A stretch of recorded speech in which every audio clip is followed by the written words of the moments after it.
Bon, on va continuer la suite. Maintenant qu'on a fini avec les fameuses stats, enfin fini, n'importe quoi.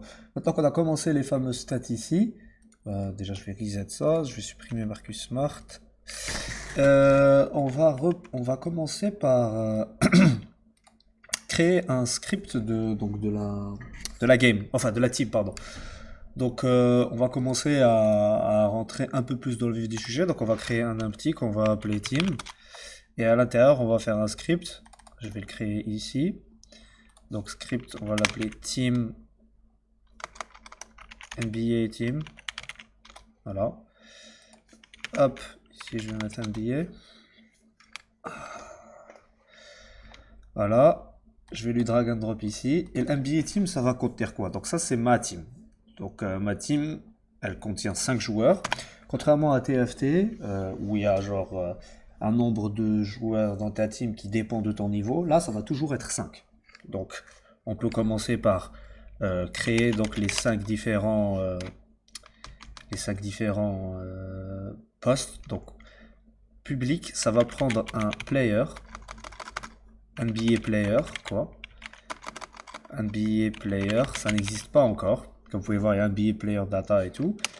NBA player qu'on va appeler point guard ici. Et on va faire la même chose avec les autres. Hop. 1, 2, 4 et 5. Voilà. Point guard. Shooting guard.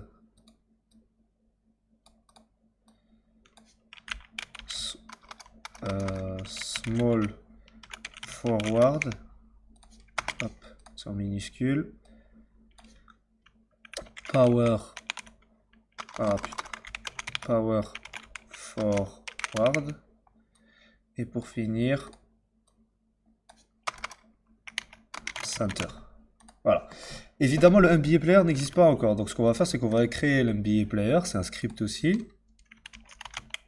NBA player. On a déjà le NBA player data. D'ailleurs, lui, c'est pas NBA players data, mais ça doit être NBA player data.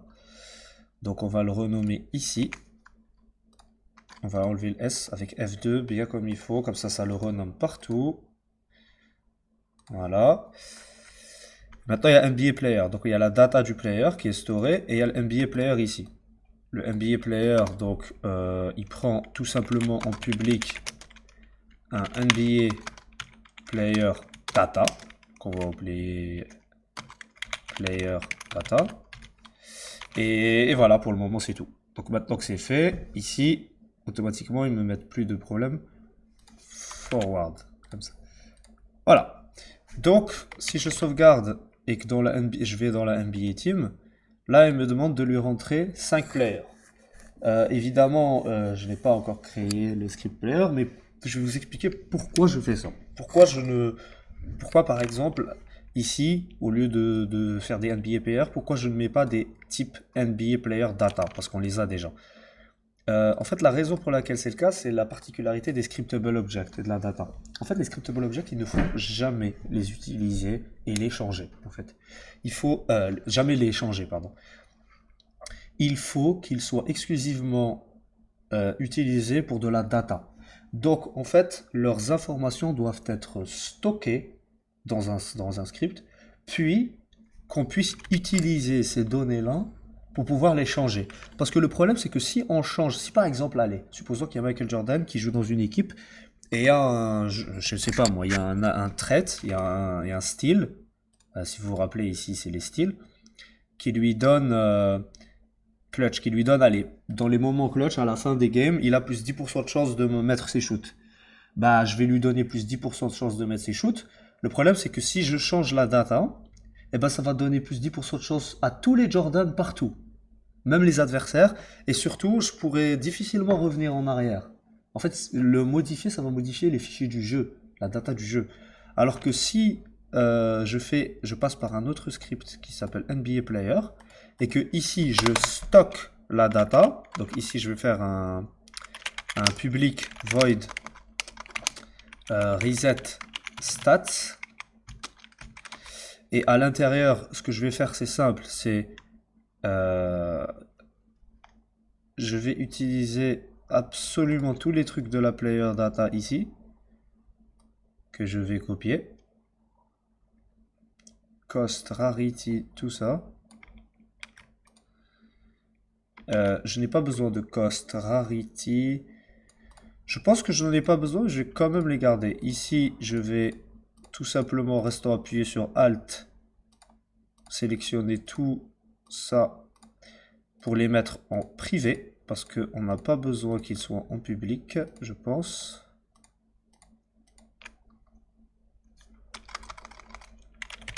Private. Et je vais aussi enlever toute cette merdouille. Excusez-moi pour mon langage.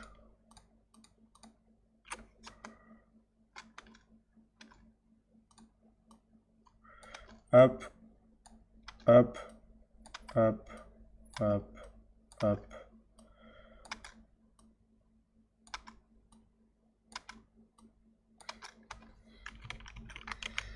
Voilà, private, private, private, private, c'est quoi ça? Sprite. Je crois que j'ai pas besoin de...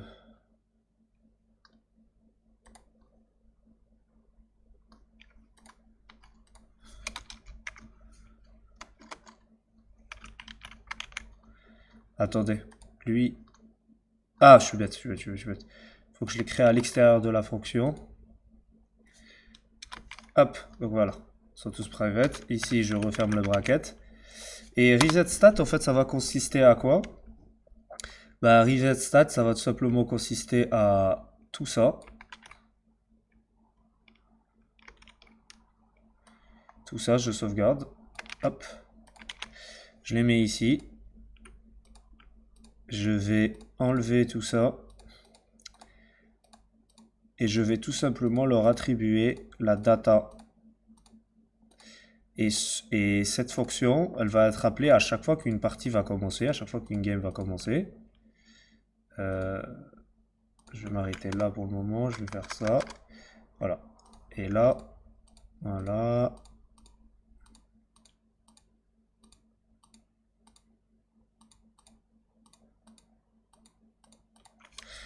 Égal. Et je vais mettre player data. Oui, player data. Comment je l'ai appelé? Player data. Player data. Point. Qu'est-ce que c'est que ça?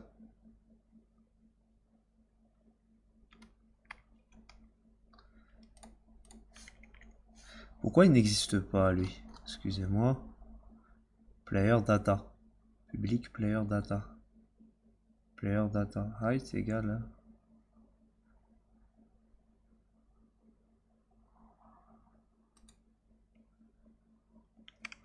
D'ailleurs, on va tous les renommer avec le... Quand c'est privé, il faut mettre toujours un underscore avant. Donc je vais le faire. Hop. Je me suis rendu compte qu'il ne faut pas les mettre en privé. Hein, ça serait un peu bête quand même. En fait, tout ça, il faut les mettre en public. Parce qu'on va devoir les utiliser quand on va comparer deux joueurs. Par exemple, si un joueur tire à 3 points, bah, on va vouloir vérifier quel est son truc à 3 points. Et si c'est pas public, ça va être difficile d'y accéder. Donc c'est public, par contre, je veux pas forcément qu'il soit visible à l'extérieur. En fait, c'est peut-être ça le... C'est peut-être ça la diff, en fait. C'est peut-être que j'ai envie de les hide, comme ça, in inspector, en fait. Hide in inspector, ça fait quoi? Ça fait qu'ils n'apparaîtront pas ici. Donc là, par exemple, j'ai hide in inspector celui-ci, il n'apparaîtra pas. Je vais le faire pour tous les autres.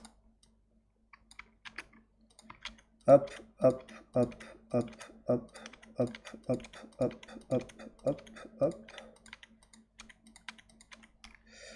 Voilà.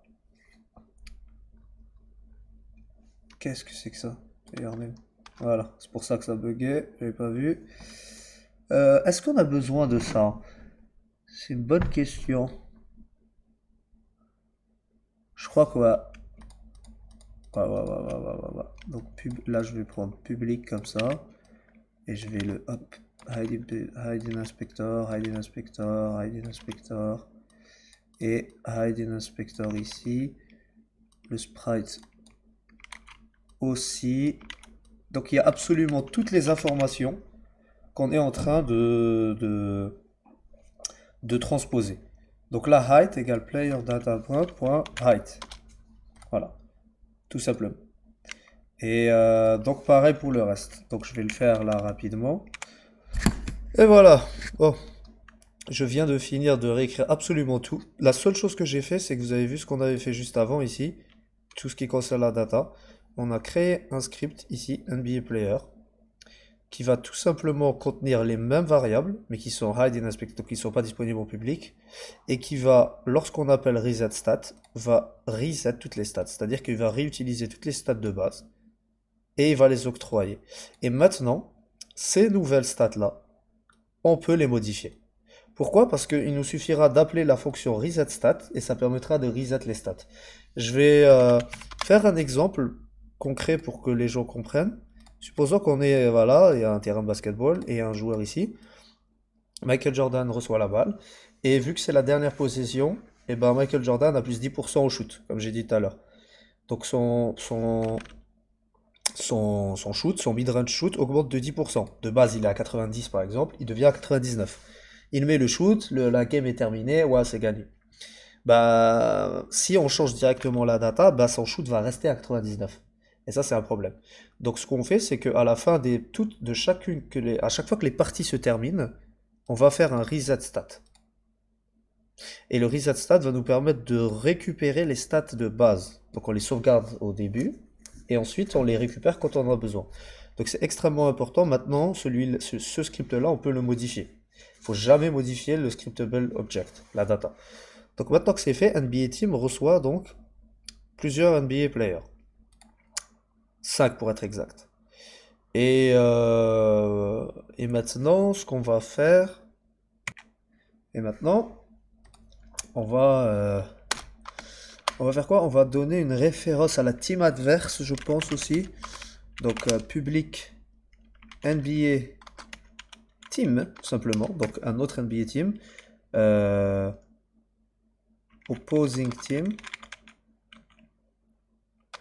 Ou Enemy Team plutôt, c'est mieux. Enemy Team. Donc il faut une référence à la team adverse. Et qui a la balle aussi. Donc qui a la balle. Donc au début ça commence toujours avec le point de garde, mais il faut quelque chose qui garde, qui keep tracking, tu vois. Comme ça on sait où est la balle, chez qui. On va créer pour ça un enum, je pense. Un public enum qui s'appelle ball handler. Et à l'intérieur, on va mettre point les différents trucs. Donc, bon, on va tout simplement les copier-coller d'ici, c'est beaucoup plus rapide. La balle ne peut jamais être chez personne. Donc, je pense qu'on enlève none.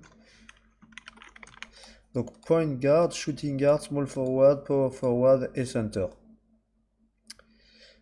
Ok, ça me paraît logique. D'ailleurs, on pourrait peut-être utiliser une player position. Bon, on verra. Anyway, donc de base, donc par exemple, si je fais un start, de base, le ball handler, c'est le point guard. Et qu'est-ce qui se passe? Il va prendre une décision. Donc là, on va arrêter là la vidéo. Et dans la prochaine vidéo, on va commencer ce système de décision.